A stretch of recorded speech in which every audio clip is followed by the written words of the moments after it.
Bueno, conmigo el dirigente magisterial Joaquín Rodríguez de AEBE. Don Joaquín, huelga indefinida y parece que habrá negociaciones este fin de semana. Bueno, a nosotros nos preocupa verdaderamente la situación de las declaraciones del señor presidente. Sí, que dijo ayer que todo esto lo que responde es un proceso electoral dentro de los gremios educativos. Bueno, esto responde a la tosudez del señor presidente, porque nosotros hemos mantenido durante 2 largos años, hemos mantenido sentados con la señora ministra de Educación, conversando con ella, llegando a algunos acuerdos. Se acordaron 2 documentos, 2 borradores de decreto que hubiesen salvado la situación de no llegar a estas acciones de huelga si el señor presidente no desconoce el trabajo de 2 largos años de las 17 organizaciones de docentes que nos mantenemos en huelga en estos momentos. Negociaron, es decir, para que se respetase lo firmado con Lucy Molinar. Aumento escalonado de 300 balboas en el 2017 y 300 balboas en el 2019. Y evaluaciones por escuela, no por profesores individualmente. Nosotros consensuamos con la ministra de Educación la separación del tema que era casar el tema de los aumentos a la evaluación del centro escolar. Porque el programa del CESE, del 155, tenía que ver con la evaluación del centro escolar, que verdaderamente no era una forma de acreditar los centros escolares y que nosotros veíamos con bastante preocupación, porque nosotros no vamos a ser responsables si el centro escolar no tiene equipo audiovisual. No podemos ser responsables si no hay equipo de laboratorio. No podemos ser responsables si la batería sanitaria del centro escolar no está funcionando. Entonces, esas cosas eran algunas de esas cosas eran las que se estaba evaluando en el tema del 155. Entonces, ahí iban a haber centros que podrían, de acuerdo a las características del centro, poderse acreditar, porque verdaderamente hacia allá va el programa del CESE, hacia la acreditación de los centros escolares, y que a nosotros como organización, a AEBE, en el análisis que ha hecho AEBE, nos preocupa, porque el proceso que se está haciendo en Panamá tiene algún nivel de similitud con lo que hicieron en Colombia. En Colombia lo que hicieron un poco diferente es que le concesionaron a alguna ONG que daban servicios educativos los centros escolares, pero el gobierno le exigía unos estándares de infraestructura y de calidad. Eso ocurre en todos los lugares del mundo. Pero acá en Panamá a nuestro parecer, quieren hacer lo mismo, pero el gobierno lograr tener los estándares para después concesionar a las empresas. Entonces, vemos eso un poco con preocupación, porque al final de la historia, en los otros países, siempre a estas empresas se le da un margen de ganancia, que son los padres de familia los que corrían con ellos. Pero a nosotros nos preocupaba era que nos quisieran casar el tema de la evaluación del centro escolar con los aumentos salariales, porque no iban compaginados. Entonces, con la señora ministra logramos separar esos 2 temas. ¿Con esta ministra? Con esta ministra. Logramos separar esos 2 temas. Es decir, que los aumentos iban a ser automáticos y sin ningún tipo de condición. No necesariamente, porque en uno de los articulados estaba el tema de la evaluación, ¿sí? De la evaluación integral de todo el sistema. O sea, cómo se iba a evaluar a los directores, a los supervisores, a los profesores, a los propios estudiantes. Porque en la evaluación nosotros tenemos un referencial de cómo estamos y nadie les rehuye a ese tema.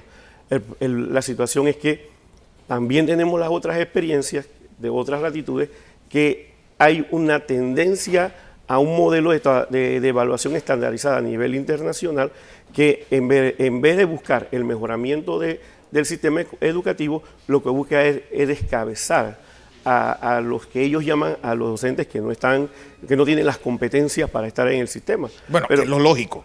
Pero también hay situaciones. Por ejemplo, por lo menos nosotros hemos entendido que por lo menos en algunos países, como en Argentina, cuando eso ocurre, al docente se le da una oportunidad de poder integrarse elevar su nivel de competencia, por decirlo de alguna forma. Se le da especie de año sabático para que se prepare. Pero en otras latitudes, como está ocurriendo en México, que el docente que sale mal enseguida te vota. Entonces, esas cosas de las intimidades, de cómo se va a hacer estos procesos de evaluaciones, no lo hemos discutido. Entonces, nosotros, si nos van a poner una situación como esa, vamos en la mesa, discutimos y llegamos a los consensos. Las organizaciones gremiales no tenemos ningún problema de sentarnos a conversar y llegar a consenso. Con la señora ministra habíamos tenido un clima de tranquilidad, pero la injerencia de la partidocracia y de la política del partido gobernante en el tema educativo llevó al traste con la declaración del señor presidente.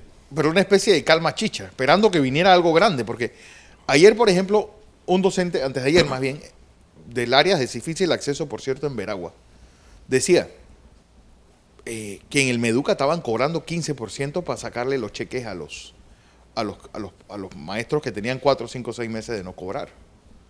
Es decir, estamos hablando de infraestructura hecha leña a nivel nacional.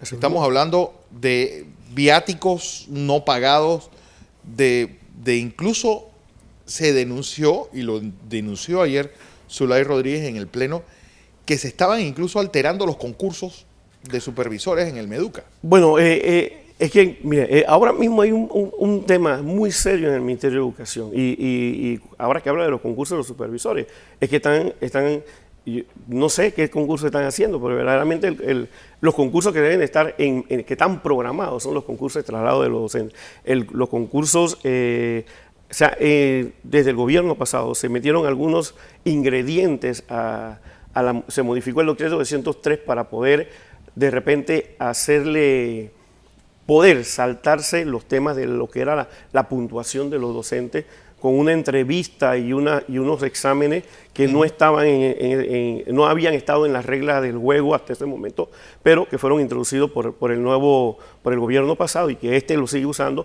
con el objetivo de favorecer a algunos allegados al partido gobernante. Y esas cosas sí se están dando en el Ministerio de Educación. El cobro de coimas. El cobro de coima es una denuncia permanente dentro del Ministerio de Educación, no solamente... Ustedes, por ejemplo, como organización seria de docentes, ¿tienen denuncias de este caso?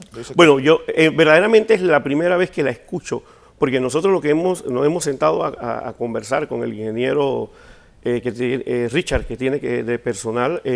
Él nos estaba hablando de un problema, de que hay un problema en la sistematización para el cobro. Y el gran problema en el Ministerio de Educación, que para que un docente cobre, se tienen que dar 38 pasos. Entonces, ocurre lo siguiente, que tú das los 37 pasos, pero en el último paso, que es el 38, que es la revisión de todo el documento, a alguien se le ocurrió poner una coma mal.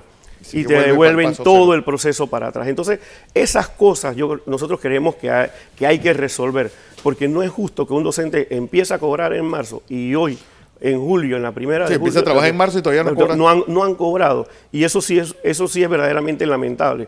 A nosotros nos ocurrió cuando entramos al sistema una situación como esa, estábamos viendo en el interior y es nefasto porque las personas verdaderamente cuando tienen un mes o 2 meses porque tú vives allá alquilado, piensan que es que tú no le quieres pagar y te tienes que ir de una casa a otra, no te quieren dar la comida en los lugares donde tú estás porque es bochornoso, verdaderamente es bien bochornoso esa situación y especialmente a estos compañeros que están en el área de difícil acceso. Ellos tienen que dejar a su familia, abandonan a sus hijos, a sus seres queridos para ir a esos lugares y ni siquiera tienen una vivienda digna ni un centro escolar digno para poder dar educación a los niños de los más pobres de este país. ¿Qué va a pasar este fin de semana, profesor? Nosotros esperamos que la Comisión de Alto Nivel nos llamase, porque en la última reunión que se tuvo, ellos quedaron en llamar en el día de ayer, pero no hubo llamada. Esperamos que hoy nos llamen, porque las organizaciones docentes estamos abiertas al diálogo.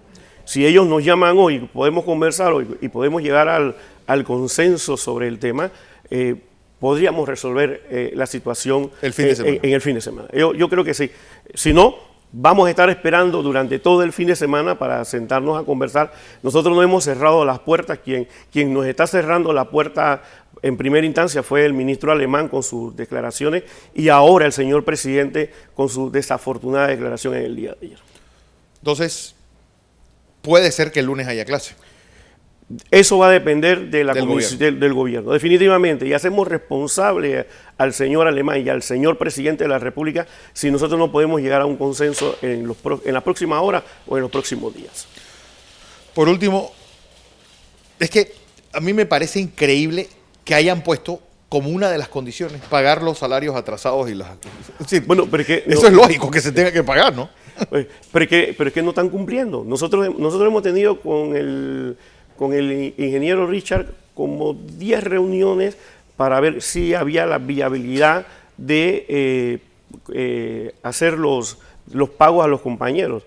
No se está haciendo justicia con los compañeros, así que por eso fue que se puso en el documento que el gobierno se comprometa a pagar.